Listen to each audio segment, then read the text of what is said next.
As we continue to struggle with this COVID-19 and other sicknesses in our community, we ask you to be with all those that's afflicted with this, bring them through this, Father, so that we may all get back to our normal conditions in our community. We ask all these things in your most precious name. Amen. Amen. All right, let's stand up. Ask Councilman Don Helms if he'll lead us in our pledge.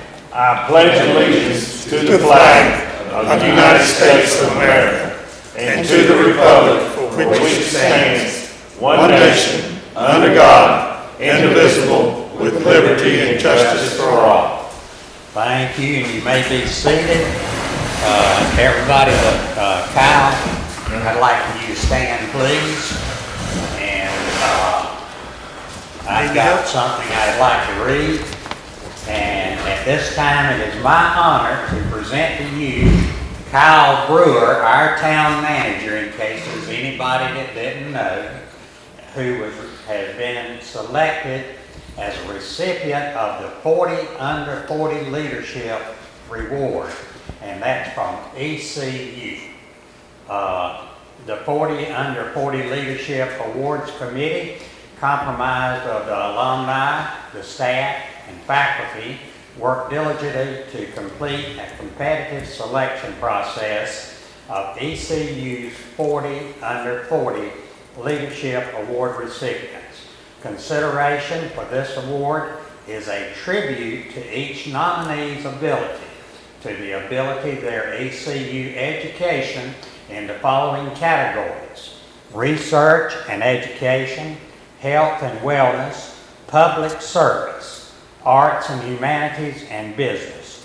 This year's selection process was extremely competitive, with over 320 nominations from accomplished and committed leaders, making committee's decision extremely challenging.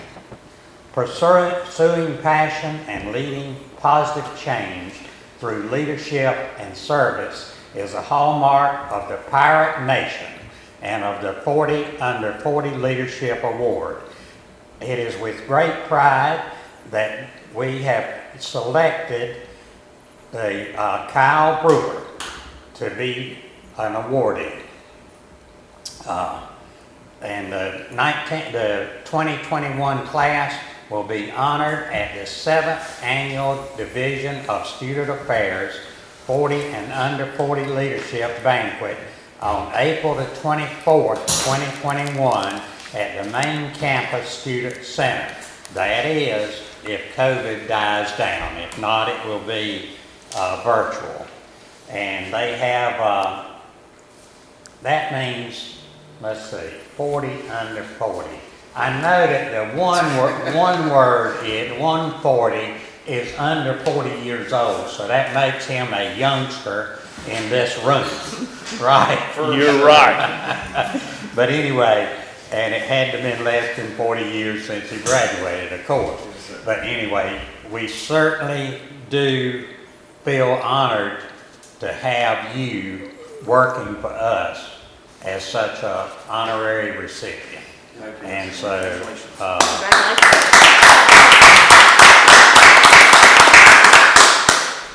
we didn't ever decide on an advancement for that degree, did we? No, we never did decide on the more pay for it. But anyway, we thank you for Sure. it. Well, as you know, it's my pleasure to serve. It's certainly not your pleasure to have me. I've been humbled since coming to Surf City, and I hope to be here for a while and go Pirates. Right. I saw somebody the other day that got a 50 under 50, no, 50 over 50 award. So hopefully you will be able to get that while at Surf City. There you go. It's like a golf score. As long as we're matching our age, you're doing better. All right. But I appreciate it. Thank you. Congratulations. I appreciate it. I think you should wear an eye patch for the rest of the meeting. You know, with my incident a couple of months ago, I did ask Alexis if I could just get an eye patch, and she said, "Don't do it, it'll mess with your depth perception." So it was part of my desire to have an eye patch, but it just didn't work out. Well, I hope not one for real. Yes, no, Yeah, everything is all good. Thank you. And we've got one more person that needs to come forward, and that is David.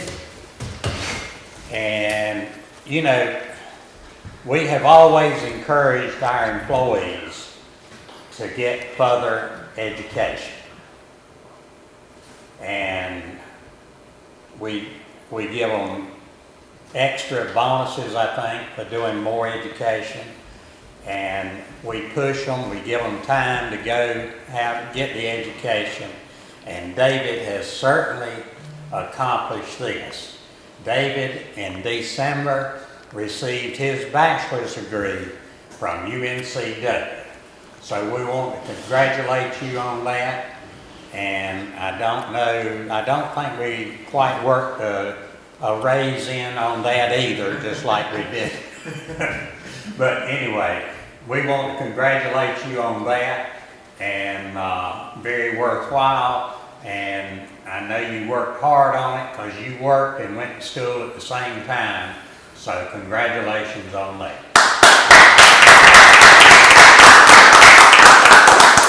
Absolutely. Okay, got all kind of people advancing here.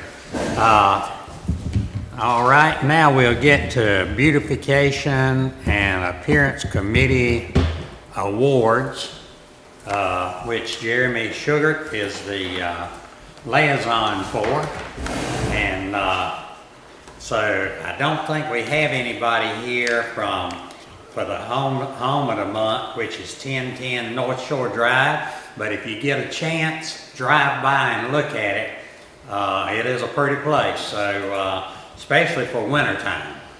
You got to remember now, when you're looking at some of these, don't expect them to look like they do the ones that get it in July.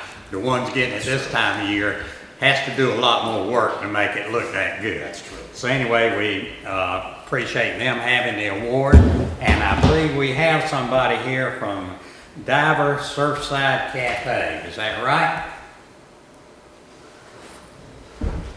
Yes? No, No? we don't have anybody. Oh, okay. I thought they were coming. So I thought that's who it was. Yeah, I thought Jody told me they were gonna be here, so I guess they could not make it.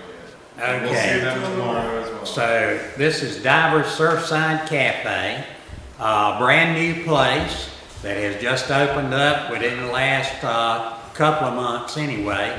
And it's on the old road to the old bridge, on the bridge side of there. And it's looks nice from the outside. I have not been in it, but they say they have some good smoothies and coffee, and I think they were going to add food. I'm not sure they've got that added at this time yet or not, but I guess find out tomorrow, right? Yes, sir. Yep. But anyway, congratulations to Divers Surfside Cafe, and if you get a chance, run by there and see them. Okay. All right. It is, we ask that all attendees please set their cell phones to silent or vibrate mode. The council offers the public an opportunity to speak during the meeting. Comments should be limited to 3 minutes each and must be directly issue-oriented to agenda items for this meeting or an issue upon which the council has control. Citizen speakers will be acknowledged in the order they sign up, or they also could send in information, and then Stephanie will get it to us during the proper time. Speakers will address council or speak from stating their name and address. Discussions between speakers and members of the audience are not allowed. Public comment is not intended to be required the council to answer any impromptu questions. Speakers are expected to be civil in their language and presentation. Any comments where the primary purpose is to promote business or candidacy shall not be allowed.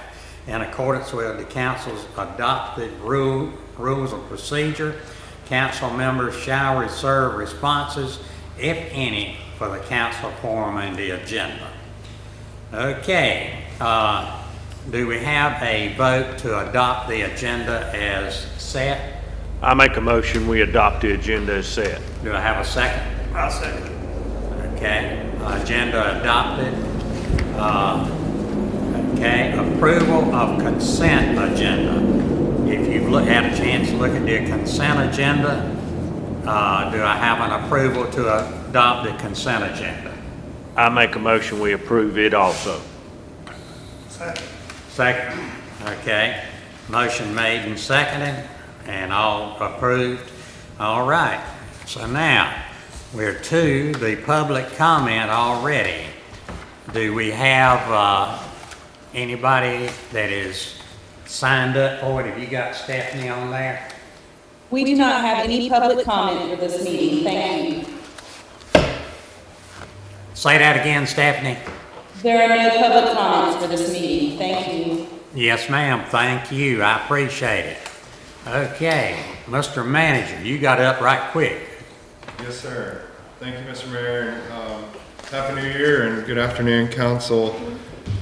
Next item on your agenda is potential vendor selection and contract consideration for the town app, and kind of go over the memo that was prepared for your packet for the benefit of anybody listening online.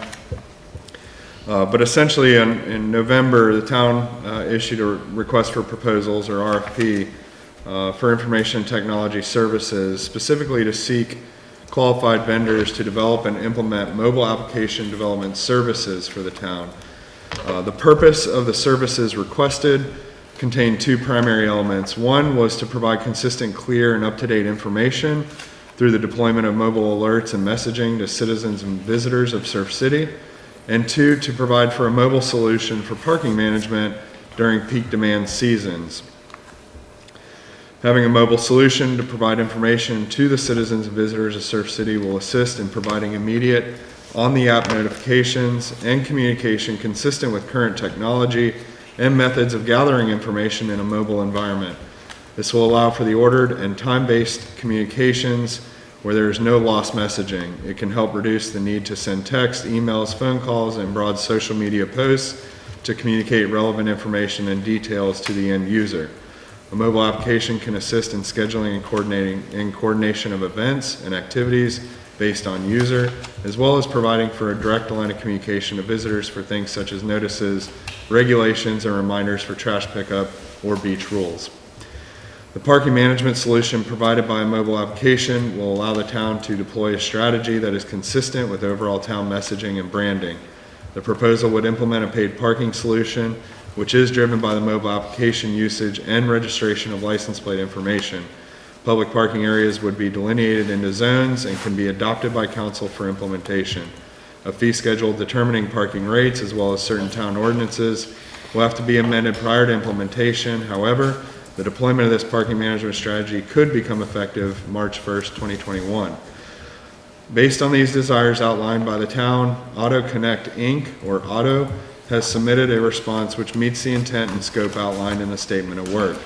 Town staff reviewed the proposal based on the criteria outlined in the RFP and has found that generally it can meet the needs of the town. Auto's proposal contains a tiered system, beginning with what we would call Surfcast as sort of the umbrella overview, which is a primary application delivering the services requested.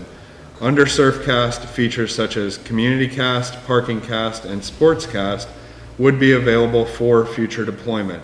At this time, the primary features under Surfcast would be CommunityCast, which will be the platform for information deployed and repository, and ParkingCast, which will be the platform for parking management solutions. Due to the town's current usage of their software RecDesk, the SportsCast function would be evaluated once current contracts come due for renewal.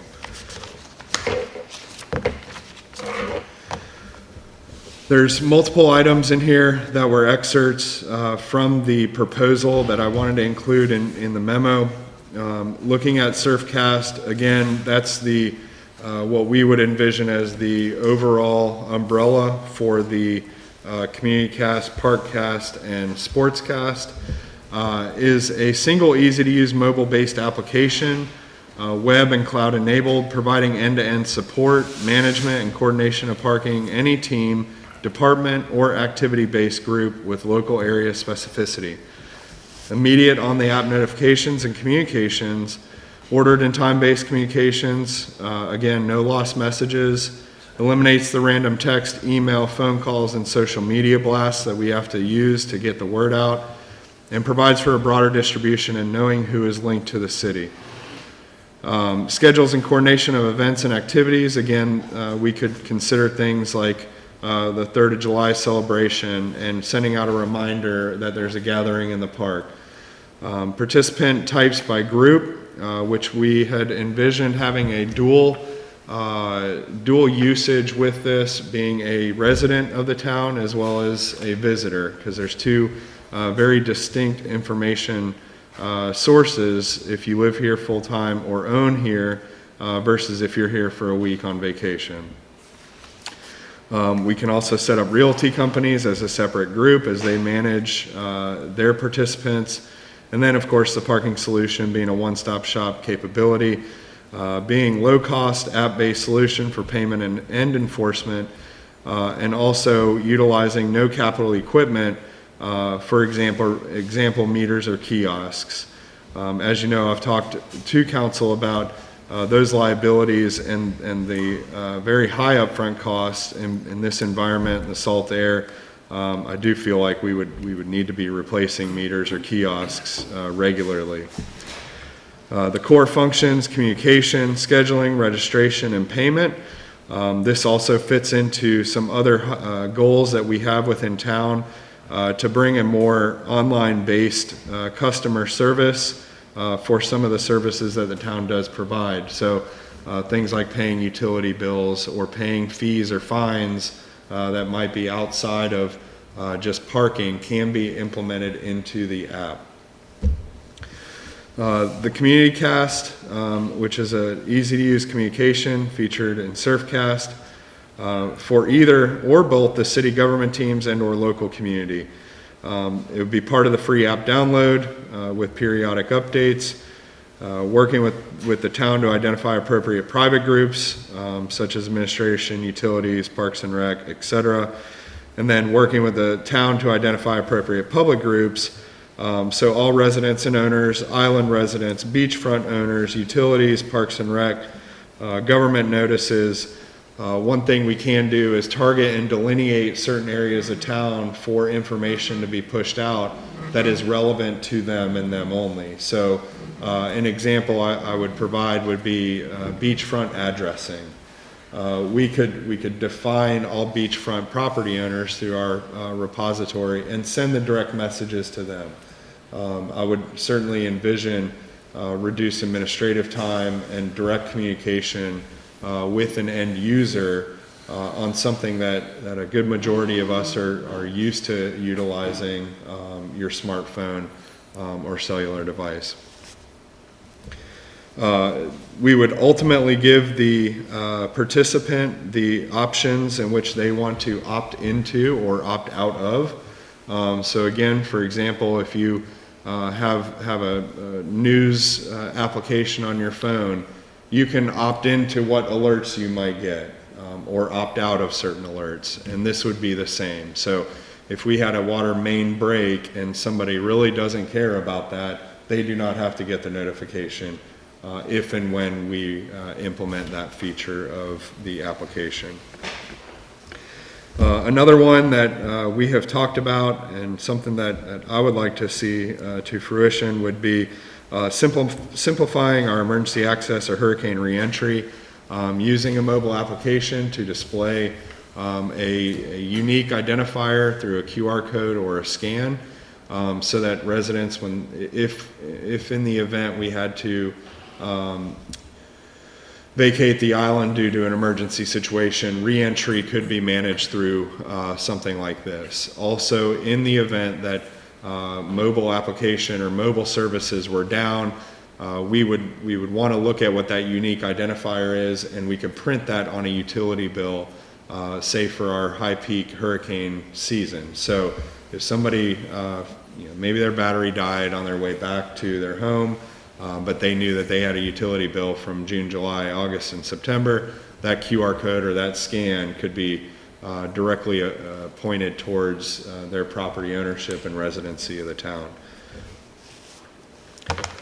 I do want to just accentuate, though, that this would not replace Code Red, as that is something that is part of a larger network, and we still would need to keep that in place, but this can certainly accentuate the features that Code Red provides us. And then getting into the parking cast. Basically what I'm requesting today is for council's acknowledgement for us to move forward in a mobile solution. The all-inclusive mobile parking management solution and the SurfCast app has little upfront cost to the town, limited to mapping of parking areas, signage, and links to appropriate city resources. This would be envisioned as a free app download for all participants, either Apple or Android. And then there's a series of policy decisions that council can consider and make prior to implementation. I don't bring this to you today to hash out each one of the items in which if council wants to move forward in charging $2, $3, $8, or $10. That's not the decision to make today. It's, do we think that Auto Connect can do the job for us based on the requests that we put out to seek responses from? But you can kind of see some of the things that we had looked at. Be simple, all-inclusive fees as a percentage of the parking rates, which would be built into that contract. Enforcement, ticketing, and payment processing, eliminating the administrative burden on town staff currently. As I communicated with council at our last meeting, we issued over 500 parking citations this year, ultimately taking our officers off the street or enforcement personnel off the street to just manage parking, to just go around and issue those citations if there's a violation present. There'd be a web-based dashboard for customized reports so that we have all the information on the back end. These would all be auditable. We have communicated the importance of having sound financial policies in place. There'd be customer inquiries via the app. This would come through grievances, issues, ticket resolution, or charge concerns. We could have customer feedback. We could have links to residency verification, which what we think is going to be utility, and then tying license plates to your account so that if there is consideration for reduced or waive parking fees for any class of resident or individual, that it could be managed that way. And then links to the city police or DMV resources to actually issue violations, and if those things need to be escalated to form a partnership that can be enforced. What this would do and what we would propose is that the vendor does all of the hiring for the enforcement and would be supplemental resources so that the town is not, again, hiring part-time employees, managing, training, etc., and having a single source of escalation if there's an issue out in the field. As part of the vendor selection and contract negotiation, the following cost summary was prepared for consideration. CommuniCast, again, this would be the communication feature of the app, would be $1,000 per month or $3 per participant per year, with the inclusion of parking cast setup costs of $540 per year would be waived. For the parking cast, the company will collect all parking and violation fees via the app or via postal mail service. Company would retain 30% of normal collected fees and will bear all costs associated with setup, management of the account, and maintenance of the account, depending on the scope of additional services.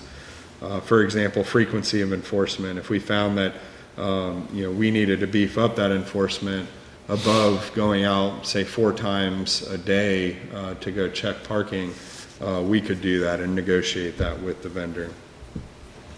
And then for the solution in which if somebody doesn't have a smartphone, to be able to validate their parking, we would dedicate a specific parking lot to do a park by mail, which is a really unique feature.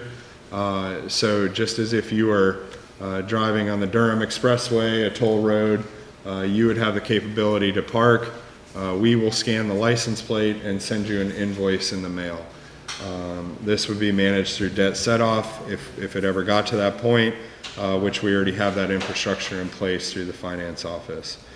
And then again, for Sportscast, which really isn't in consideration right now, would be just another tool to be able to manage different things such as leagues, such as events, something that our Parks and Rec department already uses tremendously, but the rec desk, which is a powerful tool, does not have a mobile application. So if we have a coach that needs to cancel practice, that coach is calling each one of their participants or calling parents and trying to wrangle that where they could deploy a consistent communication out to their participants. So in summary, based on overall project approach and desires of the town, it is recommended that staff move forward in contract negotiation and execution to move forward.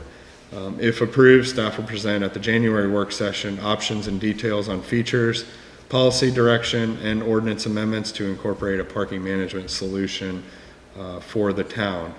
If we do move forward with this, it would be anticipated that the second quarter in 2021, we would start working on the community cast side of this. And as I've communicated to council is that it would be my desire to start small with this, get people used to using the app, and then start building in the additional features if we want to tie in utilities notifications, if we want to tie in special events or whatever it might be. Really, our options become, I don't want to say endless, but they're very broad in incorporation of this service to the town. So with that being said, happy to entertain any questions. A lot of the administrative side has got to come on the back side of this. We got to get somebody in place if it's the desire of council to move forward with this, just to really start massaging what this product will be, so that we can deploy it to our citizens and visitors for the future. So again, I would certainly look forward to putting together that policy package, identifying ordinances, which we've already done and started working on, and bringing those back to you for consideration and adoption, including fee schedules and adopting a parking map, which is also being worked on. At what point I think that's what most of them want to know, at what point are we going to have to make the final decision? Yes. As to where, we are going to do the parking, and, from what what talking I've done with Surfcast and these, I think they can do the job. Yes. But I think they still want a little more information, what I understand, before the final decision as far as, yes, we're going to do the public parking. Sure. Well, we can look at it the way that I have envisioned this, and I'll try to communicate that effectively, is that we need to get the expert in the room to be able Right. to work with staff and council to set what the parameters will be. That includes if we're going to charge for parking, what that cost is going to be, what sort of benefits we want to extend to our citizens. I think that there's some consistent things that I have heard, but we would have to formalize that into policy, and then things like adopting a fee schedule for enforcement, what parking lots will be charged, what right-of-way areas would be charged. We would then develop all of that for deployment. Right. Okay. So essentially I'm at the pleasure of you, Mr. Mayor. We could say we want to move forward with a paid parking solution as simplified as that. We can get auto on board and then start working on these things, let me know how you want to proceed or do not want to proceed. Can I ask a question? Yes. So what is Auto doing for us with this RFP? Are they, no kidding, designing an app at this point or what? So we put the request for proposals out to the public. It Right. went on the website, and Auto was the only responder that we received. Okay. I've talked with Jim, Mr. Varner, on the background to determine ultimately is what they can provide going to fit our needs. Because if I felt like they couldn't, then I wouldn't have tried to move forward with Auto. They are a local company, or made up of their CEO is a local Surf City resident.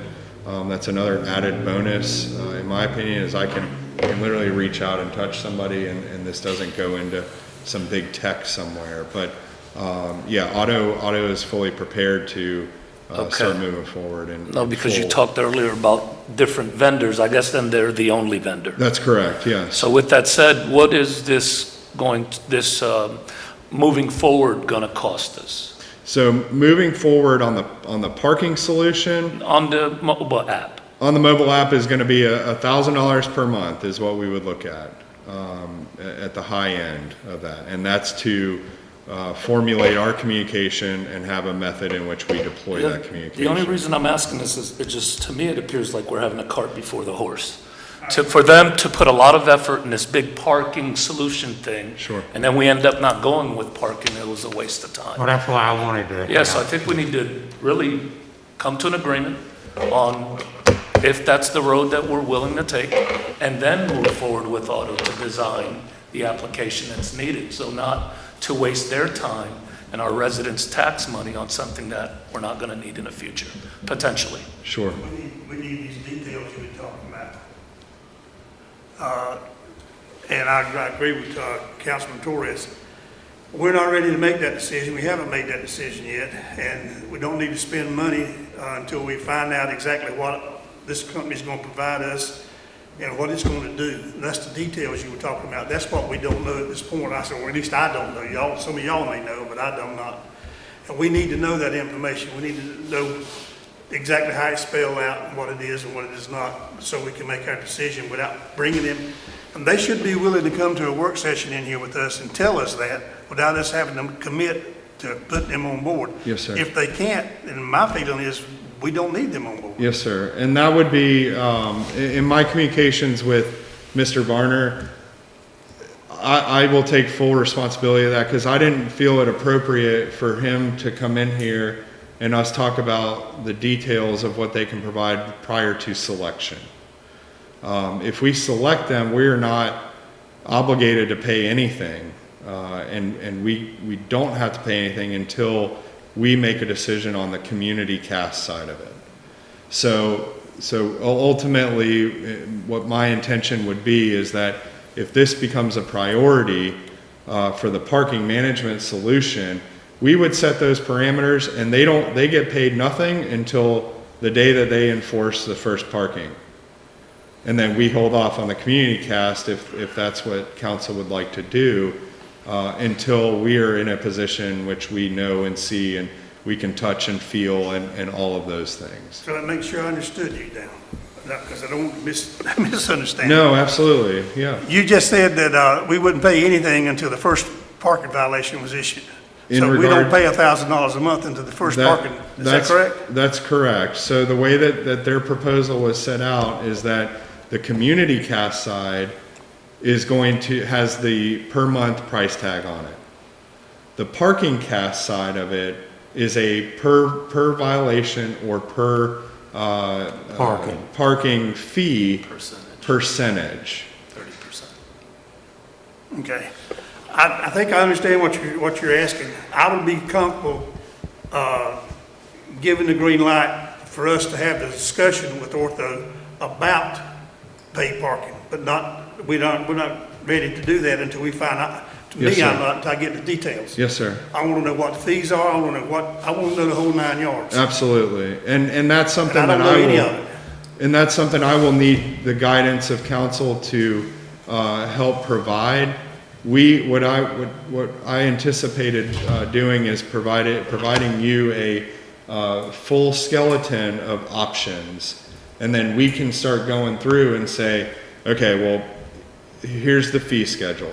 What do we think we need to charge? $3, $10, $20, whatever it might be. We're going to charge that on an hourly, a daily, a weekly, a monthly, all of that. Here's the ordinances we have to amend, and things to coordinate all the effort. If council is more comfortable bringing the vendor in on the 15th, we absolutely can do that as well. The thing about the information technology procurement process is that it's not a low bidder. We go with who we feel can do the job and we feel good working with. So we can absolutely do that if that's the council's desire. Yeah, I just want The to, biggest- I just want to come to an agreement Okay, on go parking before we start designing. the Sure, app. That's sure. all. See, Understood. we have nothing to look at. I Yeah, have nothing to look at. Right, but, yeah, and they'll come in and they can present it before, like I say, we're not gonna pay them anything until everything's been presented and they present us the figures and all that stuff. We're not gonna pay them anything. But Otto's not the parking But expert. I think what they want to know is, are we willing to work with them? Now, the Yes. difference in this company, what we found with this company, and what we found otherwise, all right, Carolina Beach, I think, hires 3 different companies. And that's just for parking. correct. In other words, you hire some guy to handle the computer stuff over here.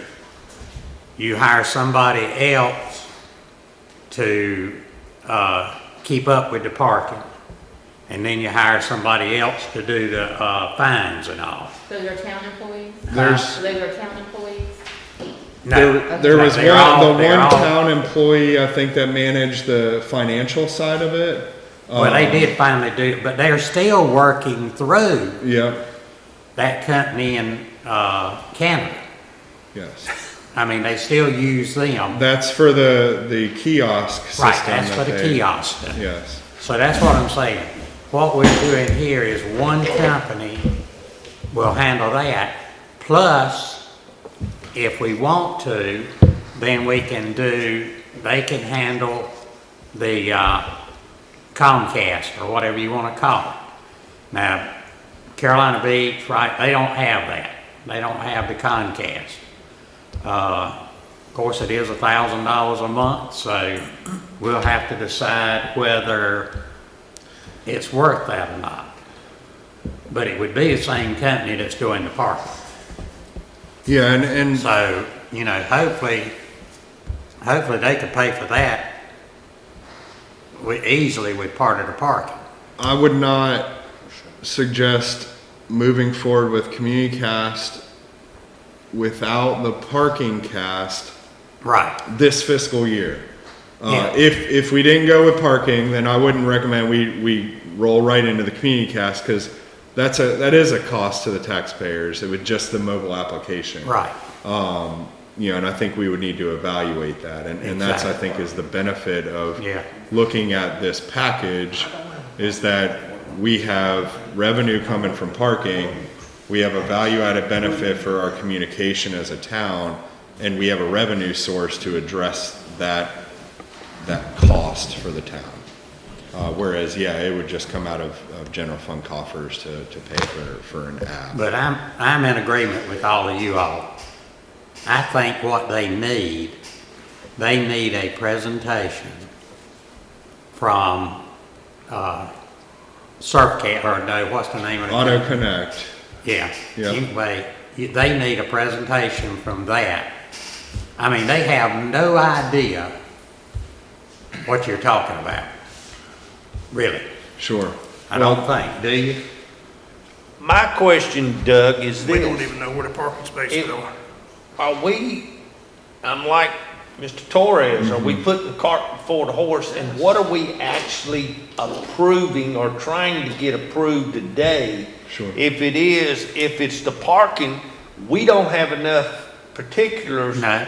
to do that. If it's communications and they're doing that, if we get a hurricane this summer, we gonna need to upgrade our entry pass thing, and they can help with that. But when is the $1,000 just for parking? No. Can I say something? Yeah. All right. I think what he needs today, all right, is that we will say that we will go with this company if after they present it, we decide to do the parking or the Comcast, that yes, we will use this company. Well, I don't have a problem with that. I just don't want to approve something that we haven't got. I'm like Buddy and I'm like Mr. Torres. We don't have the particulars Right, that that's we what- need that's what for I'm the saying. parking That's and a the lot of this problem. other stuff. But if it's all it is to approve this company and let him come in and make a presentation of what his company can do and what they can't do, then we can make that decision. But if it's to get him on board, to get him to come in here and make a presentation, then I don't have any problem with it. I can approve that, but I'm not going to vote to approve anything concerning parking until we get something from him at our workshop. If it's Okay, just to get am him I wrong? on Is that board. basically, Kyle, is that basically what you want? Yeah, yes, sir, is essentially, The request is to select a vendor to do the mobile application development. Right. And again, this one, I didn't want to bring Jim in until council was comfortable in moving forward with having a mobile application package. There will be no authorization of town funds with this until we start adopting The policy. additional items and the details are presented Okay. to you. Right. I don't have a problem with that. I'm just not gonna approve anything that the town ends up having to pay money, the taxpayers end up having to pay money for something that we don't have the particulars on at this Yes, time. sir. Yes, sir. And if it's just to get him approved as a vendor, and then he comes in our workshop, and presents it to us, then that's fine. Cause we can decline, and I'm sure we can decline then, we're not stuck.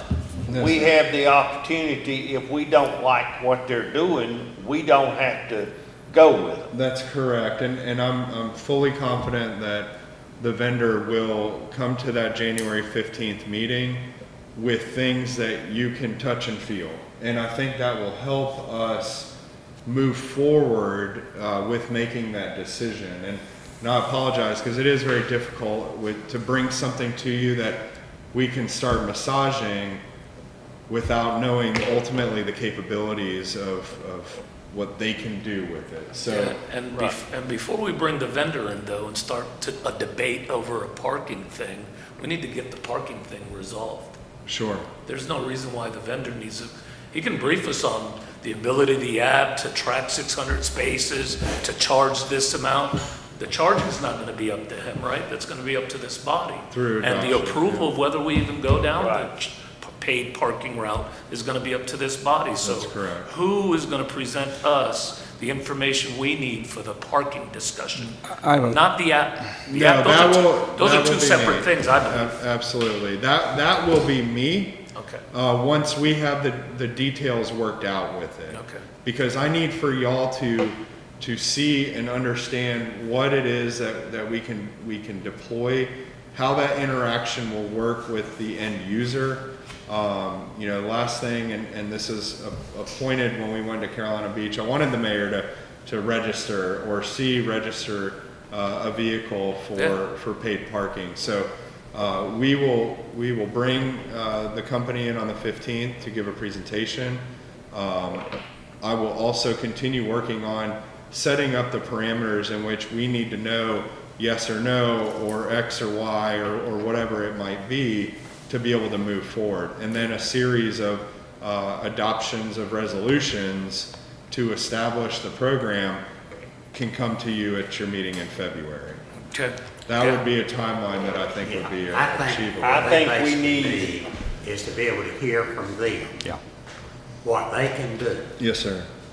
and how they do stuff. Yes, sir. That's, and then they'll understand their ability. Yes. And I think they'll be a lot more at ease once they hear from them. And we'll get that teed up for January 15th. I think to also look at before that. you get geared up, I think we need more time than just a council meeting. We need to work on these fees, and if we're gonna do this, we need to work on fees, where the parking areas are, Yes, where sir. they're located. Yep. And know what we're looking at before, we need to discuss that at the workshop. Yes, sir. I don't think we need to do that in an open meeting. That's what a workshop's for. And I think we need to discuss all that in the workshop after he presents his case.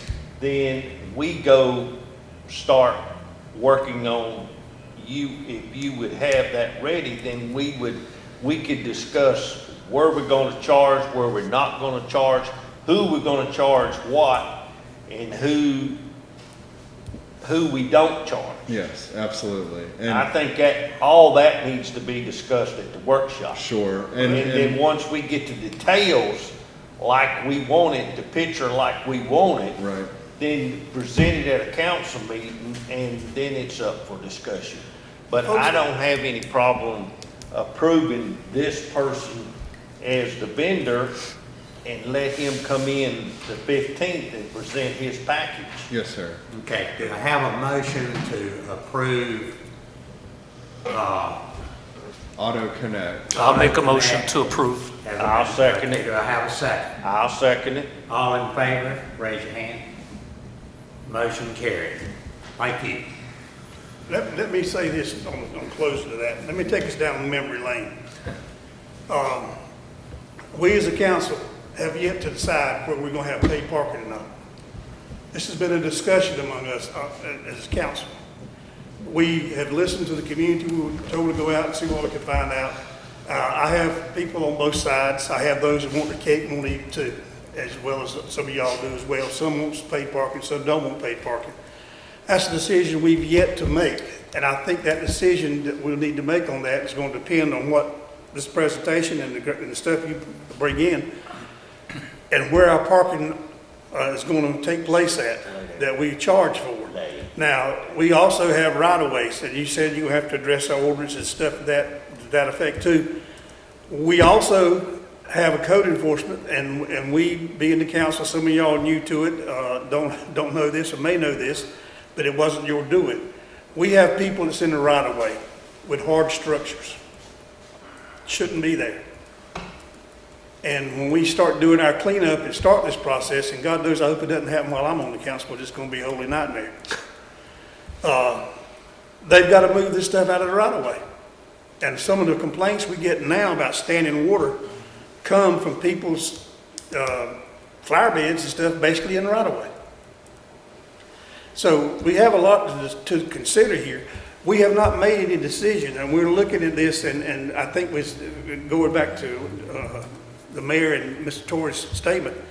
We got to make sure we don't put that cart in front of that horse, because we haven't made any decision on parking, which we do need to make, but we have to have the details and the information to make an informed decision, and that's missing. And that's what I'm hoping to bring to us on the 15th. Yes, sir. That's why we just made the motion we did, was to get somebody in here that is professional, that can give us an overall view of what we can expect from the parking. After we see that, we may say, the heck with paid parking, or we might say, yeah, that would really greatly benefit us. Yeah. So that's a decision that we'll have to make after all the presentation. And I'll do my best to prepare that. A lot of it is already being worked on in the background, a parking map, et cetera. So I do look forward to sharing that with council. Again, didn't feel like we were at that point, but I sincerely appreciate the feedback and communication from everybody on the board so that I can try to effectively get that back to you to answer your question. Mr. Mayor, and something, I was here when it was done, but something that we're gonna need to get also is where you're gonna have to designate, and I don't know where the code enforcement or whoever is gonna do this, where we have structures and flower gardens and in the right of way before we can even consider the parking. Because there's no point in having the parking if we designated somewhere that someone is put a flower bed or trees or whatever in the right of way. Yes, sir. All of this has got to be, it's not fair to the other citizens of the town if someone's got a flower bed or a fence or whatever in the right of way. All that needs to be moved so everybody is on the same playing field. And they know this. And Buddy's right. A lot of the problem with water standing is because people have violated policy and put flower beds in and stuff like that to move the water somewhere else, and it ends up in the road. Yeah, we have we are prepared to move forward in the enforcement of that whenever council is ready for that, and we have broken up the town in zones, and we will address it zone by zone. But you know, again, we dealt with this morning with utilities. It is an issue, but also too, what we dealt with over this past summer, and one thing that I recall us discussing is that eliminating right-of-way parking where we can, due to the conflict of pedestrians and everybody else, and only having right-of-way parking where it's absolutely necessary to meet the federal guidelines for the Army Corps project, and then looking at other areas that it would potentially make sense. So again, we'll look at that. I'll bring everything back to council. Please look out for information in your folders, because I'm going to start providing you a lot of information in that council folder. So please look out for that. That will be working documents, but things that will get us moving forward. And again, Mr. Mayor and Council, I do appreciate the feedback so that we can move forward. So. Thank you. Okay. Thank you.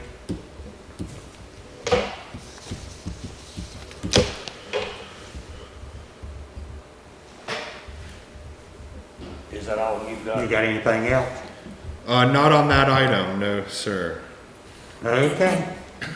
All righty. Well, we'll move on with council forum then. And Was we'll that your start- manager's report too? Oh, no, ma'am. I've got a full manager's report. I knew there was Oh, something that's hard to else. say. I thought that was it. Gonna end with No, sir. As you all know, there's a lot of things going on that Oh, we skipped over, yeah. I'm happy to report on, some good, some bad, but you know, I'm still gonna try to give it to you. So, federal project, we met just before Christmas. Still basic consistent posture is where we were at. Mr. Fowler, I did request a meeting in person. I'm still waiting to hear back for that request. But essentially, we're waiting on the updated schedule from the Corps. They're working on the back end. They did indicate that they wanted to try and lump the entire Surf City proper town limits within one contract, and then the second contract would be North Topsail Beach. Still looking for the official PPA to come through for signatory purposes, and then the waiver request, which documented all of the costs that we have incurred by acquiring real estate. We did put that together and submitted that to the Corps. Still haven't heard anything back in regards to word from headquarters, but that was about $55,000 that we identified through staff time, through recording fees for easements, through postage, paper, etc. So that's where we're at with that. So did they get an okay from North Topsail to go ahead and send the PPA in? Yes, yeah, we're just waiting to see the PPA now for signatory purposes. Okay. In which Mayor McDermott and yourself will be the signatory on that. Okay. New Town Hall had a big milestone that we reached yesterday. We got permanent power on in the building. Woohoo! So they are working on energizing panels, 1 or 2 at a time.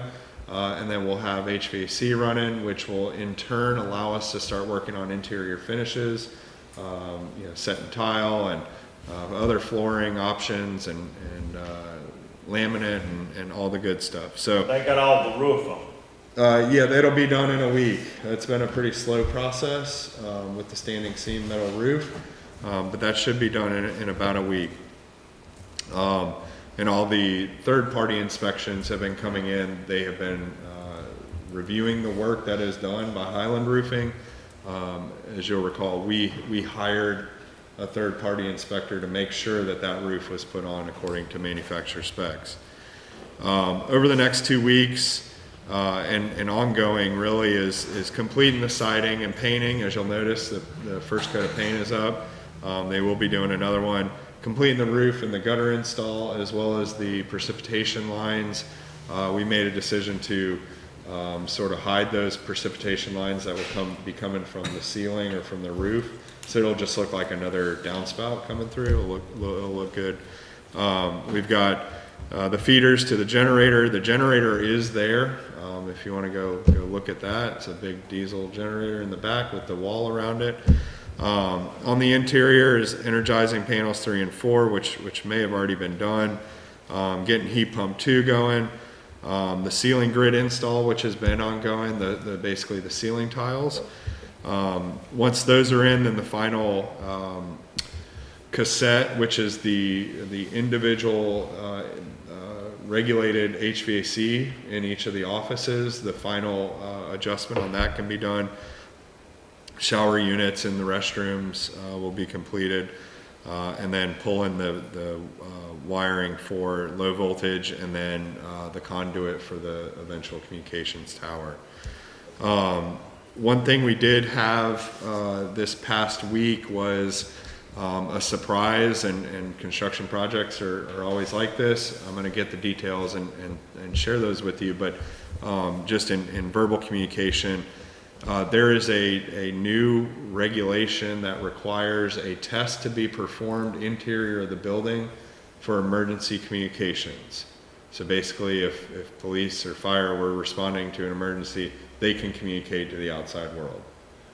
For some reason we failed this test through their BFPE does it. It's a fire test. So what we have to do is now purchase communications equipment and then do a construction process to penetrate the roof for antenna. This is the first time that Monteith has had to do this on a job. I checked with Burton. He told me we have to do it.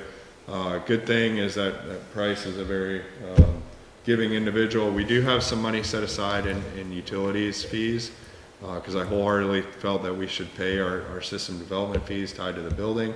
So we do have money budgeted that we can utilize for that as the contingency on the project is, it's right at that threshold, and with a few months left, we didn't want to dwindle that contingency line item all the way down. So we will pay for it out of already budgeted funds, but I did want to let you know that. How much? It's about 40,000, but we're still gathering estimates on the construction side of it, where we got to go through drywall and go through the ceiling. Did they give a major reason, like what caused the failure? I think it's the metal roof. Yeah, but it's just like out at the school. yes. They didn't correct that one. No, it wasn't part of the code But at it's the that. same way out at the school. There's places in the school out there you can't contact the outside world. Yeah. There's restaurants that And, have I that. I mean, get it. I just wanted to well, know Yeah, yeah. why. Lowe's is the same way. Yeah. So I asked the question, we're putting up a 60-foot tower, come on, what, you know, but it's two different things and. Yeah, but they just. It's need internal. Better contacts, Yes. like you say, Yeah. inside. Yeah, Yeah. it's something that we need, and it's something that they just passed. 2019, yeah. Yeah, and it just come about, and we have to do it, and So Monteith will be taking care of it? They will be They will hiring? manage the installation, and then, yeah, utilizing the trade partners to do the modifications to the building Okay. that we have to do. But, you know, we try to Better we avoid. find out now than until after they. Oh, yeah, where contingency, where we thought that we had this money, so they caught it, nobody's happy about it. Monteith is just as upset as I am, but again, I try to push our fire marshal and he wasn't budging, which is a good fire marshal, so. Moving forward, the proposals for demolition are due tomorrow on Old Town Hall and the Ward Building. I did receive one today, but just a disclosure, I won't share that with you until we receive those tomorrow. Christmas breakdown begins next week, so I'll start taking the tree down and the garland and everything else Christmas within town. Again, being my first time, it is a tremendous undertaking and coordination, and you know, Jody and Stephanie, the little Christmas elves, I think do a pretty good job at that. And one thing that you know, they do good is they bring everybody to the table after the fact. What did we do good? What did we do bad? Let's fix these issues. What are some ideas we can do for next year, etc. One of those things, we'll be purchasing a fence to go around the tree. The PD property, as you may know, marketing signs are up in front of the building and the vacant land. There's two separate signs. I have received an offer that I will bring to you for disposition at your next meeting, but again, it's something that we'll hold off on until the 15th to discuss. Town ordinance update is still moving forward. The full HR policy review is moving forward. That was sent out to department heads for comment. Those comments are due back on the 7th, so we'll have that for your work session in January. Got another thing that I wanted to talk with council about in regards to what's called emergency medical sick leave. So as part of the prior COVID relief bills, the federal government was covering what's called emergency medical sick leave, essentially 80 hours for public and private employees who meet certain parameters and can't be in work. You're able to claim this EMSL, and we go about our way. People still get paid. They're not using their sick time, etc. On December 31st, those quote-unquote benefits, I guess you can call them, went away. They have not been incorporated into the most recent relief bill. Why, I do not know. So my question to council is, do we want to set up a emergency paid sick leave program with a certain amount of hours? I've got pros to this and I've got cons to this. The things that we would still look at is the parameters you still have to meet. So a physician has to direct you to get a COVID test. You don't just say, call in and I'm coughing, I need a test. It might be 5 days before I get a result. I'm going to hang out at the house and get paid for it. The cons to this also can be that we give additional time off to employees that we really didn't budget for. I don't anticipate seeing any reimbursement from this, but it does provide some protections for people that are going to have to be out for an extended period of time. The one thing that I've looked at is we do have sort of a disproportionate outlook to this is certain staff can generally work from home. I mean, we can answer phone calls, we can deal with citizens, we can get our job done. However, we got a good majority of town staff that they don't have that option. If you've got a shift in the fire department and you're out because of COVID protocol, you don't go to work. You can't really work from home in that situation. So, And utility people. and utility people and fields and grounds folks, Yeah. etc.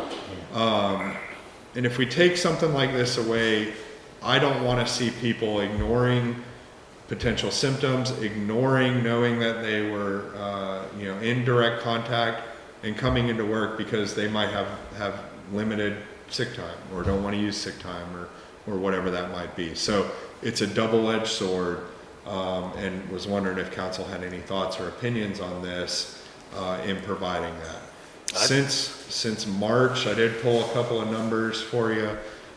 Since March, we've had about 1,000 hours in total for essentially 100 employees that have utilized emergency medical sick leave. So it is not something that has been widespread or rampant or any of that. That's since when now? Since March of 2020. So it's about 10 hours per employee, I guess, if you want. Obviously, all COVID related. They have to be COVID related, Right. and everything gets routed through HR.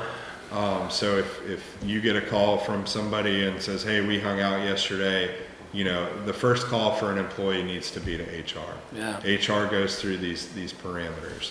The policy would essentially give 6 parameters, which the employee is subject to a federal, state, or local quarantine or isolation order related to COVID. The employee has been advised by their healthcare provider to self-quarantine because they are infected with or have been exposed to COVID-19 or because they are at high risk of complications for COVID-19. The employee is showing symptoms of COVID-19, is actively seeking but has not yet received a medical diagnosis. The employee is caring for an individual subject to a federal, state, or local quarantine or isolation order, etc.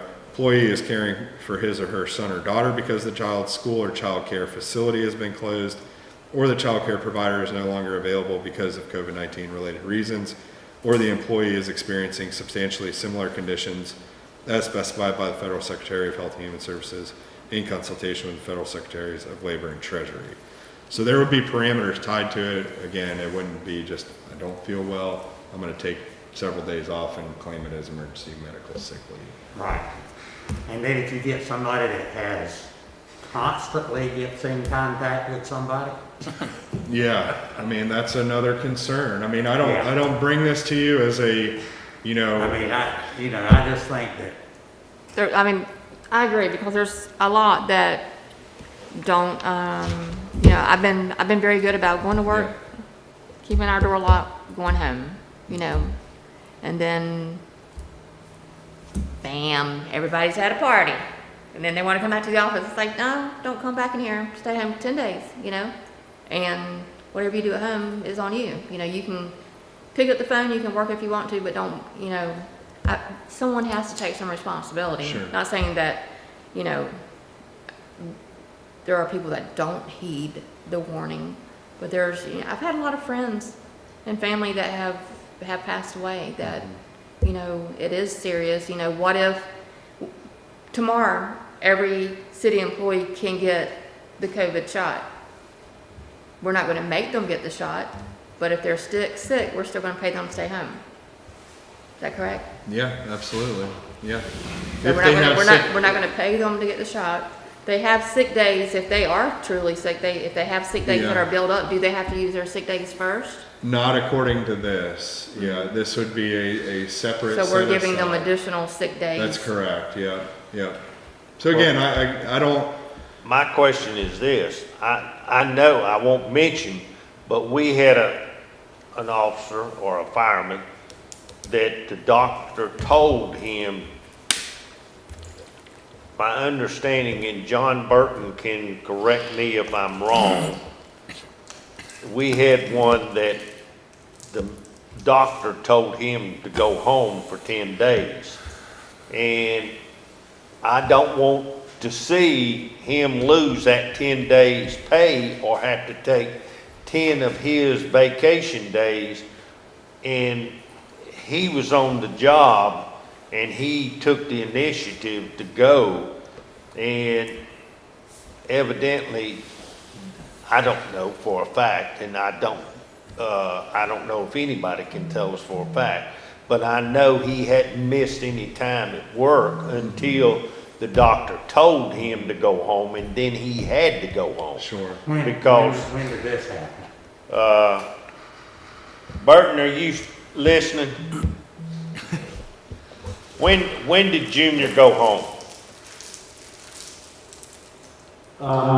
Hey, we Yeah. need to keep this at bay. Yeah. This is personal. HIPAA. Yeah, Yeah. yeah. So- But anyway, the person went home with the instructions of the doctor. Correct. And I don't want to see somebody penalized for that. Sure. So, Yeah, but It's before the got- first of the year, that he should have. Yeah, this change was new. I think it should be a topic. I would move it towards the work session to work Yeah, through and we this. can do that. It's Yeah. just something that, This is not something we're gonna be able to figure out today. no. Here. And, You know, no, I don't think so either, but my feeling would be, that's why we pay you the big bucks, Kyle. yeah, You and the HR person. If we have people that get in that, if we have people travel, we have people get in large groups and they can contact COVID, we shouldn't reward that. yeah. But yet, they can use their own vacation or sick leave time for that. But if they do come in contact, with going to the grocery store and coming back, or the normal activities without getting in these big groups and activities, then we should be there for them because they've been there for us. And that's a decision I think that you need to make as a town manager. And keep it down to what it can be and let the employees know that they have a role to play in this as well. And they need to be protective of themselves and protective of their families, trying not to catch it. I'm not saying they're not doing that now. Sure.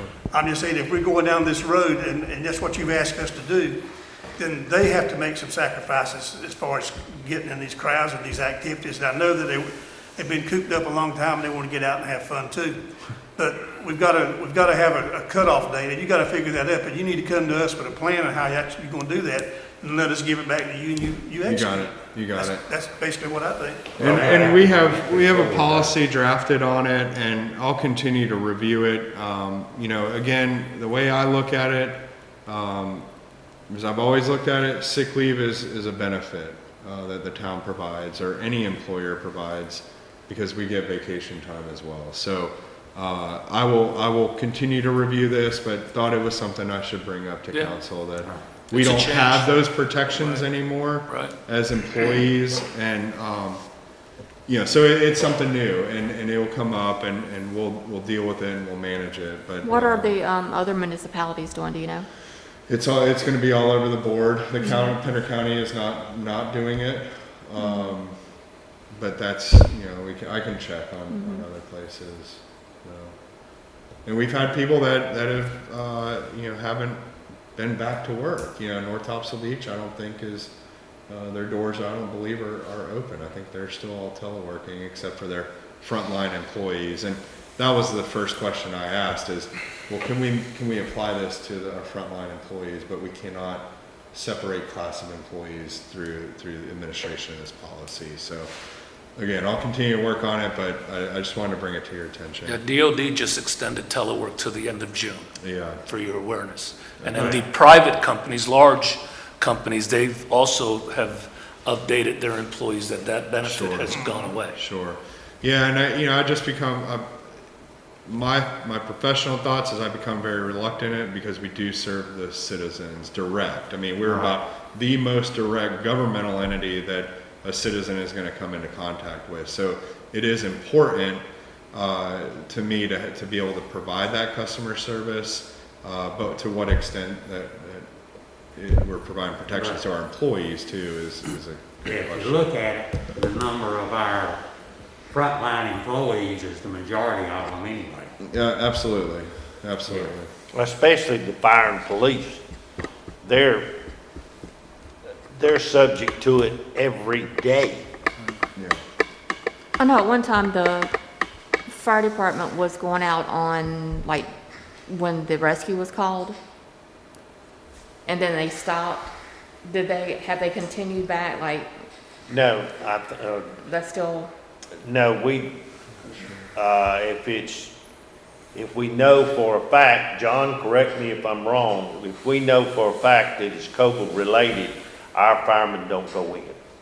It's only EMS. Is that correct? Isn't that correct, John? Mr. Helms, we only go in as needed and answer life threatening. Right. So, yeah, they're not chasing the ambulance on those No. calls, so. Okay. All right, very good. Legislative update, staff with Warden Smith are actively trying to set up meetings with Representative Smith and Senator Rabin to discuss Surf City's legislative priorities. They tried to get this meeting set up before Christmas, but had no response. So we'll continue. Still haven't got a response, right? Continue working on that. Next week, we have an application due. I've been coordinating with my colleagues at North Topsail Beach and Topsail Beach, which is the Resilient Coastal Communities Program. This is through Division of Coastal Management.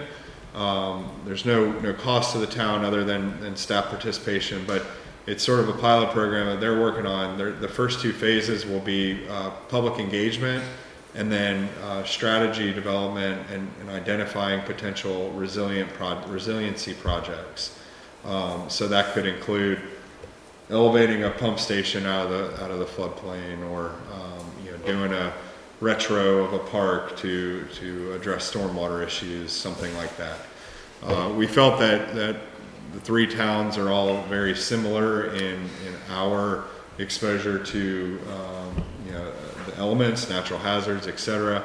And therefore we felt it would be appropriate to apply as the entire Topsail Island. So we look forward to that. That's due on the 15th.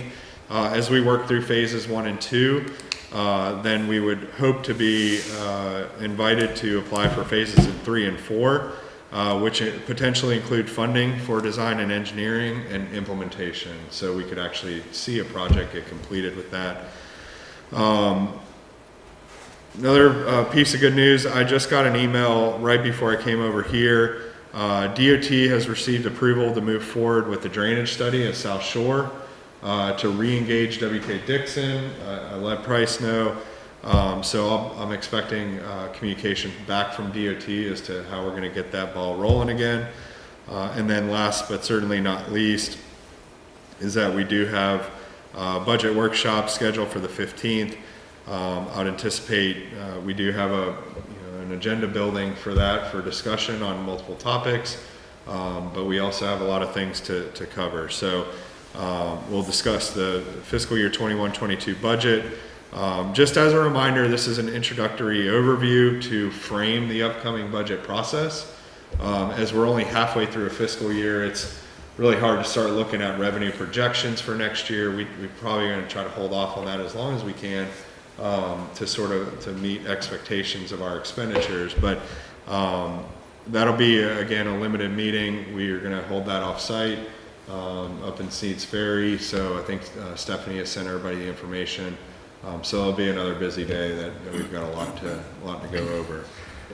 So just wanted to remind you on the 15th we've got that workshop. So with that, Mr. Mayor, I will turn it back over to you. You through? Sir? That was short. Yeah. Okay. All righty, well, I appreciate it. And now we'll go to council forum, and I'll call on Council Lady Teresa first. Okay. Happy New Year. We sat back and we looked back at 2020 and we made it this far, and so you look forward to 2021, and I gave myself just a little quote to live by, and it said, live and give more generously, then you'll be blessed. So that's what my quote is for this year, to live and give more generously. Thanks for the update, Kyle. I think as far as the proposal on the parking, I think everybody's looking forward to seeing the maps laid out and exactly what's going to be generated from the app. I personally would love to see an app come into play for reentry. I think during a storm that is pretty much devastating. Also, wanted to congratulate you on what an honor it is to be 40 on the 40 list. Also on getting back to the roads, you know, so many of us last year when every other place basically in North Carolina was striving to get business, we had business here, and parking in the right-of-way became a safety issue. I saw it every day, you know. I don't want us to be in that same situation, you know, come June, July. So I know that people hate to hear the word grandfathered, especially, but on probably some of the stuff that's in the right-of-way, especially hardened structures, there's got to be, probably going to have to be some type of rule that's going to have to say it was grandfathered. It's there, but if it's ever removed, it can't go back. You know, not saying a plant, but, you know, someone may have put up a wall, you know. Yeah.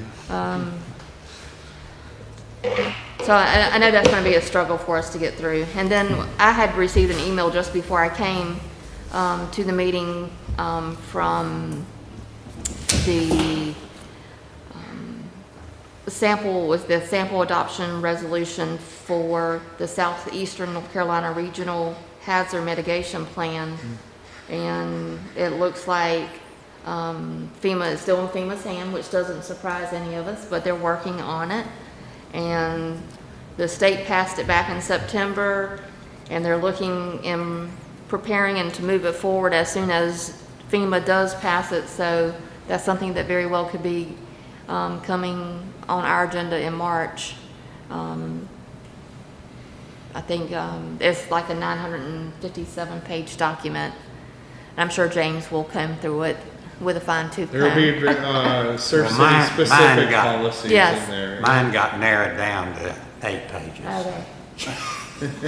I was going to print it off and it was like, oh, no, Yeah. But 900. this came to me because of the CRC. And is that email's a positive thing to get something, because they're at least giving you some response, correct, on that? Yes, I mean, because I think James and I went to this meeting like last January. It's a 4-county, Brunswick, New Hanover, Pender, Yeah. and now Onslow. But this is essentially, you cannot receive any FEMA funding or apply for any FEMA grants if you do not have this adopted, essentially. That's pretty much all I got. It's good to see you guys. All right, you through? Okay. All right, Mr. Buddy Fowler. Thank you, Mayor. I'd like to wish everybody a happy new year. Second, I want to thank the council members, as well as the mayor, for their ability to adjust and adapt in the situation we've had this year, and carry on the town business and be as active as you are in the community. And that means a lot to the community, means a lot to the council, means a lot to the town, and I want to thank all of my fellow councilmen and the mayor for that. I know that 2020 was a time for all of us. I'm looking forward to 2021 and what it has to bring, and I'm looking at it with a joyful heart and hoping that it will come true, and looking for a very blessed 2021. All right. And my understanding is you've got your shot schedule and Don's got his shot schedule, That right? is true. We do. Yeah. See if you can borrow another one and bring it back with you. It might get you arrested. I saw where there was a guy was shopping in, I don't know where this was at, but he was shopping in he looked like he was maybe in his 20s, but he was shopping in a grocery store somewhere or another, and they had a pharmacy. And wasn't one around here, but anyway, they had just so much time left on 2 shots that they could still use them. So they just went out and grabbed somebody out of the grocery store and give them a shot. So this guy was like 26, 27, and he's already Being in the got right his place shot. at the right time. Anyway, we are looking forward to that. Okay, at this time, I'll ask Mr. Don Helms if he'd like to say something. I just hope everybody had a very Merry Christmas, and I hope they had a Happy New Year, and I hope they're trying to stay safe. I want to openly express my thanks to all the town employees for the job they've done. I'm also thankful for the council we got, the job they've done, and the mayor. And even though he's been sick, he's been steady at it. And to especially express our thanks to Kyle. I appreciate everything he does and all the other employees. I would like to see us, I hope we approve for that Teresa was talking about. And I'm looking forward to our workshop on the 15th at the Hampton Inn, I think it is. That's all I got. Mr. Torres. Well, I echo everyone's sentiments in regard to wishing everyone a Happy New Year and hope that you had an opportunity to spend time with your family and your loved ones. I agree 2020 was very difficult for us all, both I think personally and economically, but what gives me great confidence is the calmness and the cooperation that we received from our residents and for each other. And so I want to thank you, Mayor, for your leadership, and my colleagues, the council, for your determination, professionalism, and hard work during a very difficult time that I don't think any one of us would ever have. Which I think's really cool. It's going to be happening soon, where they say, okay, all sporting goods shops for the month, for this week, we're going to be featuring, where they're going to show up to like East Coast Sports, take a picture with the manager or the owner, and promote that on their website for it. Then they're going to move to the next place. They're going to do that. So they're going to do, anybody that's a part of the chamber, they're going to showcase them weekly, different business, which I think is pretty exciting. Pender County Tourism, this is another cool thing with Tammy Proctor, because I'm working with the tourism side of things here too. There's a big thing with the state called Blue Economy that will severely affect Surf City, which will help us because it's a combination of sustainable aquatic culture, which we have, hospitality and tourism, a combination of that. So you're guys going to be seeing some of that. I'll keep you updated on that. The Beautification Committee is planning on what they can do with the Town Hall project right now. Next thing that they added Michael Hill from down in Sandy Lane as a new member. And also they are planning on presenting to us in February a name change for their committee, if the council will accept that. So they're going to present that to us for review. And the last thing is I'm excited about budget planning for the upcoming year and reviewing all our past plans and directives that the council gave all the departments and our town manager, so we can move forward. I'm confident that the mayor and the leader, with his leadership, and the council with their direction, we will be great stewards of taxpayer dollars, as we have been, and the right decisions will be made for Surf City. So anyway, thank you for your time, Mr. Mayor. It was a great year, Yes, and I'm sir. looking forward to 2021. Thank you. Thank you. Well, we got a lot of information out of you today. Well, I didn't say anything last time. I was quiet, so. Right. I appreciate each and every one of you here. I appreciate our board especially.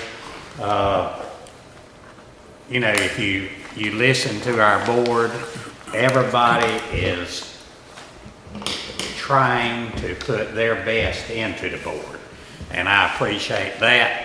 And with all of us putting something in, then we come up with some mighty good ideas, and we end up putting Kyle to work. And we keep giving him new things to do. So, but anyway, we appreciate it, Kyle, but we appreciate all of our staff that the town has. I tell you what, they do well. We got several of them on board with us here at this meeting. Got Amy, David, Burton, Stephanie. I don't know who else we got on there, but anyway, we appreciate all the... Lydia's on. Huh? Lydia. Oh, okay, and appreciate everybody being on there and listening in, even though they're not right here in the building. Now, maybe, hopefully, it won't be too long if we can get these shots out, that we'll be able to get back together again and meet at the gym and have all our residents in with us. I will enjoy seeing that at that time. And I know the residents will enjoy that too, but we appreciate the residents that are listening to us tonight as well. And if they've got any comments, they can still always send them in. Just contact Stephanie at the town hall and give her your information, and she'll get it to us. So we appreciate all of that. Like I say, I hope everybody is ready for a great new year, and I really believe it's going to be a good one. And I think we are going to have some good business this coming year, and hopefully we can figure out how to handle the parking a little better. As Teresa said, we had a mess this year, but I think we learned a lot from it, so I think we'll be able to do a lot better. And we do invite all those people to come to the beach, but use a little common sense when you come too. And so anything, that's all I've got. Like I say, I just wish everybody a great new year. So have we got anything else? I got something else. The attorney's not here. You got something? Yes, ma'am.